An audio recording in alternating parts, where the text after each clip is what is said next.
Dahil pahapon na guys, so magluto tayo guys ng plain adobo na sitaw, string beans. So ganyan ako guys, no?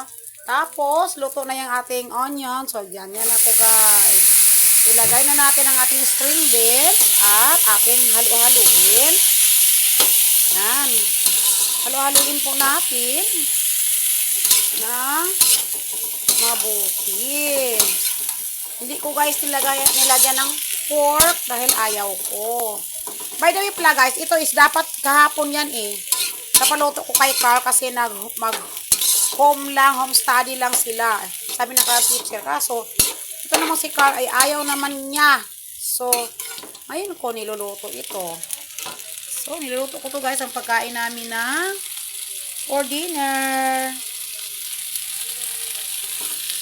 So, ayan. Ganyan na po ako guys magluto ng plain adobo na string beans.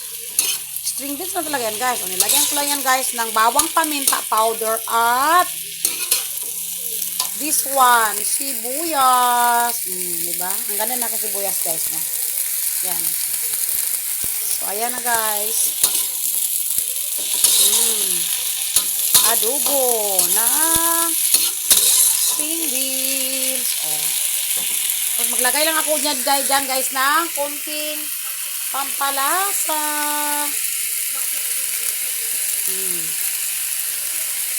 Oh, diba? Konti lang talaga. Ganyan lang ako magluto guys.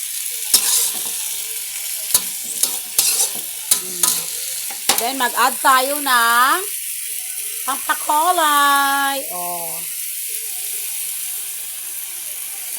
that is soy sauce.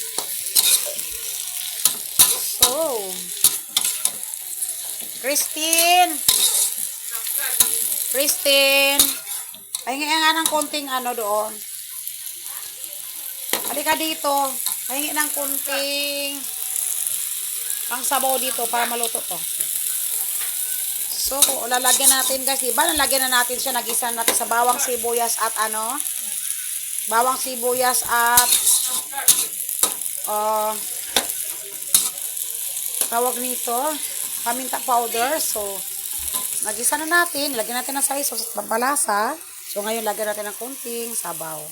So, ayan. Tapos, yan. Para lumasa yan, lalagyan natin ng konting sugar, Christine. Paglagay ako guys, sa pangluto ko, nilagyan ko talaga ng 1 teaspoon sugar yan, pampalasa ko. Kasi hindi ako naglalagay ng oyster sauce. Konting sugar. Akin na. Open mo lang. So, this one guys is sugar. So, maglagay na ako guys ng konti.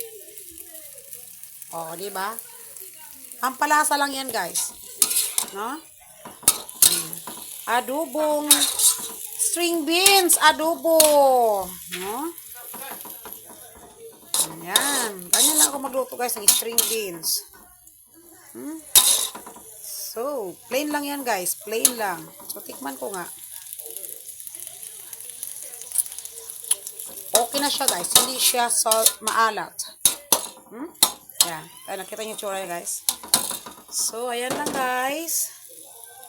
Ang ating pagkain. Takpan natin. Thank you for watching.